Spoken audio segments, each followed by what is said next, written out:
Assalamualaikum warahmatullahi wabarakatuh. Alhamdulillahirabbil alamin. Wassalatu wassalamu ala asrafil anbiya'i wal mursalin wa ala alihi wa sahbihi ajmain. Amma ba'du. Pertama-tama, marilah kita panjatkan puji dan syukur kita kehadirat Allah Subhanahu wa taala yang telah memberikan kita kesehatan dan kesempatan sehingga kita dapat bertemu dengan bulan yang penuh berkah ini. Dan salawat serta salam, mari kita junjung tinggi kepada Nabi besar kita, Nabi Muhammad Sallallahu Alaihi Wasallam. Pada kultum sahur kali ini, saya akan menceritakan tentang kisah Abu Darda. Abu Darda adalah sahabat Nabi yang paling akhir masuk Islam. Abu Darda memiliki nama asli Uwaimir bin Malik dari suku Khazraj. Namun, orang-orang lebih sering memanggil Abu Darda karena ia memiliki anak bernama Darda. Dan saya akan menceritakan awal mula Abu Darda masuk Islam. Di suatu pagi, ia telah terbangun dari tidurnya. Ia lantas mengucapkan doa dan salam kepada berhala yang ia simpan di tempat terbaik di rumahnya. Setelah matahari sudah meninggi, ia lantas pergi menuju tokonya. Namun, belum lama ia berjalan, di kota Yasrib terdapat riuh yang ternyata berasal dari sahabat Nabi Muhammad SAW yang pulang dari perang Badar. Abu Darda pun menanyakan kabar sahabat jahiliyahnya dulu yang sekarang telah masuk Islam, yaitu Abdullah bin Rawahah. Dan seorang pemuda menjawab bahwa Abdullah baik-baik saja. Walaupun Abdullah bin Rawahah telah masuk Islam, ia masih berhubungan baik dengan Abu Darda. Ia bahkan sering mengunjunginya dan menyemangatinya agar segera masuk Islam. Namun selalu saja ditolak oleh Abu Darda.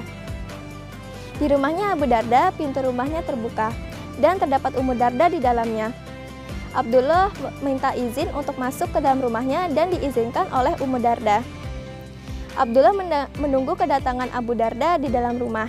Tanpa sepengetahuan Ummu Darda, Abdullah diam-diam masuk ke ruangan berhala dan menghancurkannya. Tak lama, Ummu Darda pun masuk dan berteriak histeris, mendapati patung sembahannya telah hancur berkeping-keping. Abu Darda pun pulang dari tokonya. Ia mendapati istrinya sedang berada di depan pintu sambil memeluk berhala rusak itu dengan wajah yang ketakutan. Istrinya memberitahu bahwa Abdullah yang telah menghancurkan patung sembahannya. Sekejap, emosi Abu Darda pun memuncak dan hendak ingin mendatangi Abdullah bin Rawahah. Namun setelah dipikir-pikir, amarahnya mereda dan tidak jadi marah. Ia malah berkata, kalau patung ini memiliki kebaikan, ia pasti mampu melindungi dirinya dari segala gangguan.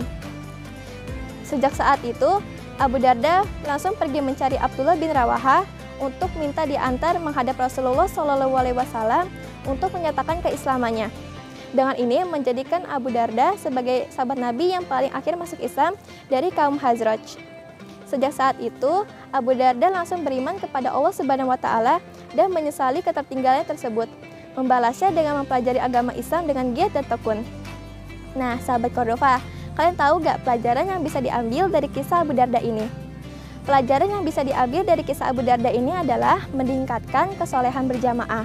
Ini artinya Abu Darda juga mengajak kerabatnya dan keluarganya agar lebih mendekatkan diri kepada Allah Subhanahu wa taala.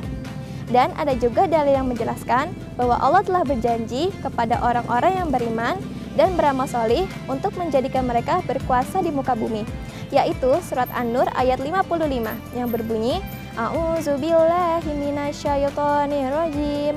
Bismillahirrahmanirrahim.